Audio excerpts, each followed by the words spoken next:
Thank you for watching the first part of... What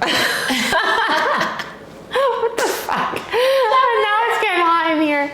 Okay. All right. Start over. Recenter. I'm your host, V, an Aries mom juggling dental tools and real estate deals. And I'm your co-host, C. I'm a Cancer with a heart as nourishing as my skincare routine. Steeped in style, steered by inspiration. Pouring the perfect blend of fashion, skincare, reviews, love, and motivation. Tune into the Tuesday Tea with V podcast. Don't forget to subscribe and leave us some love. Thank you for watching the first part of our episode on narcissistic love. We're going to continue on to our second part, which is a little bit shorter than the first part, but please stay tuned, keep watching, and as always, we invite feedback. Feel free to reach out because we're here for you. Thank you. Well, stay tuned. Yeah. Whatever. I learned my lesson. All right, so wait, what were we just talking about? About escalation and how angry they get over the smallest things. Yeah, the aggressive behavior. It's crazy how they make something so small, so freaking big. The person that I was with worked in a facility where they were fed. They got lunch, they got any food that they wanted. But for me, he expected home cooked meals to be prepared no matter what. And if it wasn't, he would slam cabinets. He would wake me up out of my sleep. Like, what am I supposed to eat? What? What do you mean what you're supposed to eat? And there was times where I would make something and he wouldn't eat it. Mm-hmm. And I'm like, you make all this ruckus and this fuss and you didn't even eat it? That's not what I wanted to eat. What is it that you want from me? Because he would come home like in the middle of the night. Yes, in the middle of the night. Yeah. And like I told her, that was just basically like, you didn't know what mood he was going to be in. So you had to have that food prepared just in case he wanted to throw one of his temper tantrums or be in a mood, so you had to have it there because you didn't know. Exactly. And if he didn't want it and didn't touch it, it was like, okay, well, you went through all that anyway, just because. Exactly. And there was times where he would come home and you would be perfectly fine, normal, sitting around the house, waiting for him to come home, not knowing what mood he was going to be in, or even vice versa. I would go to work and go home and not know what mood I was going to come in on. It's like the aggression and just their temper, horrible. Mm-hmm. So horrible. There's no trying to stop them. Like trying to you just have to let them leave. Yeah. And that's the thing too. It's almost like the relationship mimics their personality because you have those extreme highs, which are you'll see like as the relationship goes on, and it happens fast with someone like that. The relationship doesnn't stay good for long. So when you're trying to get to know someone like that, really get to try to know them and take your time because it'll happen quickly. I think it's just bad for us that fall pretty fast or think, like believe them early on because the relationship will have these like extreme highs where things are great and then it has like these really, really bad lows to an extreme. And you'll see that the lows start happening more often than the highs in the relationship.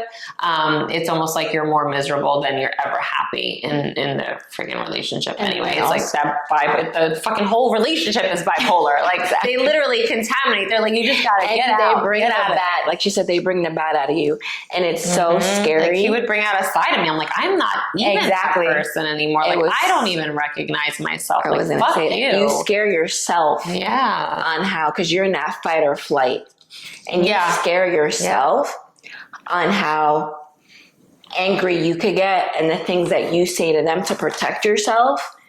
And you're like, anybody that knows me, I'm such a laid back type of a person. That for me to get angry and to lash out, you have to literally bring me there. Like, and when you bring me there, I scare myself because it's bad. Not in her character. That's not who she is. That's so true. Yeah. So bad if you, and it takes a lot to bring me there. And for a person to be able to bring me there, is bad. Yeah, that's what I was going to say. So anytime because I would always threaten to leave because I didn't want to be there. I didn't want to be in that relationship. And that was one thing they would always say. It's like, oh, there you go, always running, threatening to leave, and making it seem like it was me, like, oh, she's always leaving or she's always throwing me out. Finally, at the very last time, I said, a person doesn't run from a place that they feel safe in. You're damn right I'm threatening to leave again. You know why? Because I don't feel safe here. I don't feel safe with you. So you're damn fucking right I'm threatening to leave. Like, don't let them make you feel like that's a bad thing. I remember in the past, it was almost like a threat to me. Like, on this, I'm the one giving up on this oh, you're the one always throwing it away. Well, you know what? If you treated me like a decent human being, which I deserve even more than that, a person, you're not going to run from that. So don't let that try to keep you there, especially if there is kids involved. So they're trying to make it seem like, oh, you're the one throwing your family away. I'm sorry.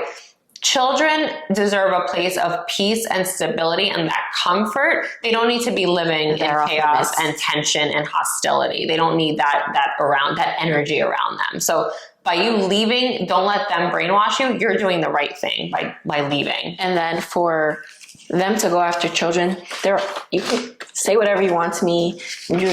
Children are off limits, and that should be something in your own mind, that children are off limits. And for you to lash out or go or do anything to a child, that there's definitely something mentally wrong with you. Yeah. And they'll never take accountability. It is never their fault. So they'll always blame the other person, and by all means, I'm not perfect. There is no one that is perfect. And that was one thing in therapy. Like whenever they would point out anything that I had to work on, it was like, okay, definitely. All right. Yes, I can work on this. I can get better at this. But when it came to them, it was like, all right, this session's over. I'm done. I'm out of here. You'll see that that's one thing.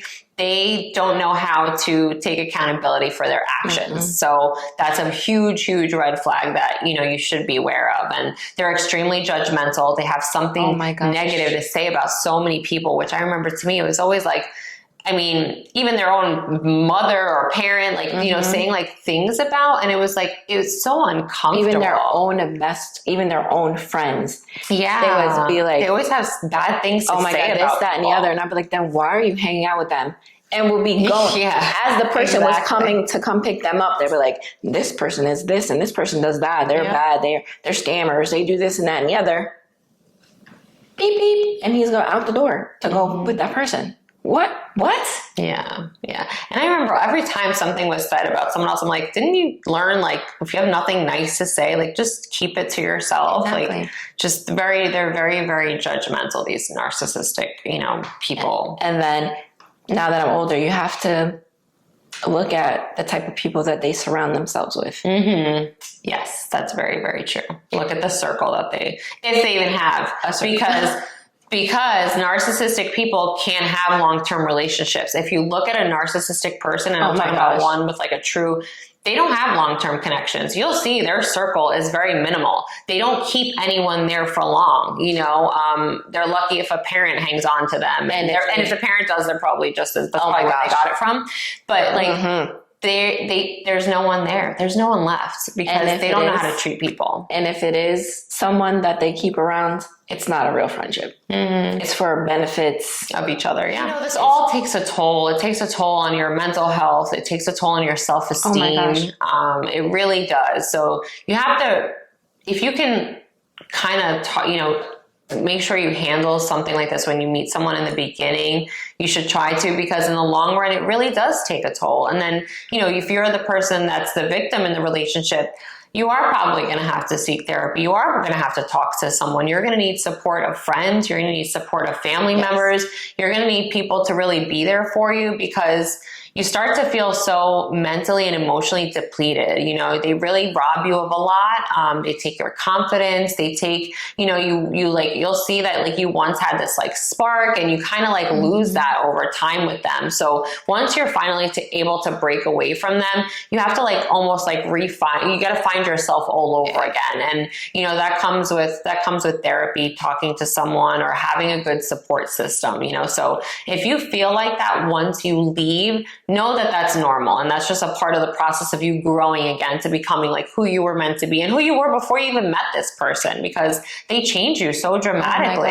It's hard. It really is hard. I remember when I finally left and it was like the first week, and you're like, at first you feel like, oh my God, like this weight, it's so crazy. Like this weight is lifted off your shoulder. It's like like a deep breath. Like you can freaking breathe. Like there was that elephant, like literally sitting on your chest. That's exactly how I would describe it. And then you're like, oh my God, I can breathe. And then all of a sudden, sitting in the mirror, looking at I looked so different. Put on weight because you lose yourself. You don't care. You feel, they try to break you. They try to break you down. Yeah. And you're like, I almost let this person break me. I'm unbreakable. This will never, ever happen again. And you notice that about, like she said, any little flag when you're going on a date, that shit could be light pink. You're like, not doing it. The funny thing is, once you start to recognize this and really set boundaries, like I remember, I think going back all the times, I would believe it. So I would go back. And then towards the very end of the relationship, there were boundaries. I was like, no, I'm not going to let you dictate. I don't care what you do. I'm going to still do what I got to do, be who I am. And if you don't like it, tough shit. And then that's when they're finally done with the relationship. Yes, exactly. That's when they're like, okay to end it, because they realize I can't manipulate and control her anymore. She's not the same person she was before, where I was able to. And that's when you'll see that they're fed up, they're done, their rage is going to get to here, and they'll finally, hopefully, set you free, even though you should leave way before that, because usually at that point, there's been so much damage that's been done. But that's when the narcissistic, they want that person that they can control, manipulate, brainwash, make them believe all these facades and fantasies, and they promise you everything. Yes. But once they see that you're not falling for their shit, they'll let you go. Yeah. And the funny thing is too, even like when they date and try to date people, that's who they literally target. They're not gonna, they'll see from a woman that they can't bullshit and be this fake person. They're gonna easily be like, it won't make it past that first date. So I don't wish harm on anybody ever, but just watch how you treat people. Yeah. If anything, I pray, that they get the help that they need. And not only because, or if there are kids involved, for their children, but for themselves, for themselves. I hope that one day that those people that have these issues going on come to a realization that, my life would be so much better if I just heal what needs to be healed and go figure out, why am I this way? Like, why am I this person? I mean, me personally, I would never go back to a person that, even if they've gone to all the therapy in the world, they're a completely different person. I'm done. Once you're done, you're done. You're a completely different person for somebody else. Yes. Yeah. But just for themselves, you need that. You don't want miserable psycho people like this walking around the earth. We have enough of those. So the more the people that can get the help that they need and become better people, the better. They have to want to do it for themselves. True. Nobody can make them do it. Like, they have to, in their head, be like, you know what, I need this for myself. So that's the only way it'll happen. Wish them the best. Yeah. That's it. And just go on and, find the best and heal for yourself. So it was a heavy topic. Someone that obviously, if you couldn't tell, we can very much relate to. But thank God those are things of the past. Put it behind you, move forward in life, and that's how you should anxiously approach life. Just move on and don't look back. Don't look back and regret. And if you are stuck in a situation like that, try to do what you have to do, or talk to someone. Sometimes a good support system can help give you advice on how to get out of the relationship. And that was one thing that always held me back, was fear. Like, it would scare me so much. Don't let that happen to you. Don't let them scare you. There's so much support out there and help that you can get. As far as like, you feel kind of like jaded on dating or trying to find somebody because you feel like you're going to always find faults, pieces of shit, or any little thing, he did this, and you look at it as like, you tear it apart, you break it down into something that's bad. It's not necessarily bad. Nobody, like she said, nobody's perfect, but I will definitely let you know there's definitely someone out there for you. Yeah. And, not only that, but like heal first, you Yes, know, keep your exactly. heart After you open. heal. Try not to be guarded after that so that you can find someone. But take the time after you get out of a relationship like that to really do like your own soul searching, to do your own healing and find what you love, find what get back to you. You know, I think that's one thing you need to do when you get out of a relationship like that is get back to yourself and get back to like who you are and who you're meant to be. Because once you do that, you start attracting everything you deserve. So it kind of just like works out, you know, if you just take that first step. Don't be in such a rush to like find someone new and move on to fill that void. You know, obviously, you know, date or whatever, have fun, talk to people, but just know that for something more serious and like a huge commitment, be more cautious. Give yourself at least a couple time. Give time. Everyone's different. Take your time. Don't rush it. You'll feel it. You'll know, and you're ready to try again. You got to think about all the time you put in and all the things that you went through in that relationship, that it's going to take you time to fully heal. And you're going to also still be healing when you do find somebody else. Not the love bombing, not the gaslighting or any of that. There is someone, good people out there still, even though sometimes you think that there's not, but there is. Yeah, definitely. There definitely is good people out there. So thank you for watching. We'll go ahead and link some like support groups or anything down below so that if you want to check that out, if you're going through something or have gone through it and you feel like you can benefit from it, I'll definitely link some below for anybody watching out there. But take care, and until next episode. Love, light, peace, V. And C.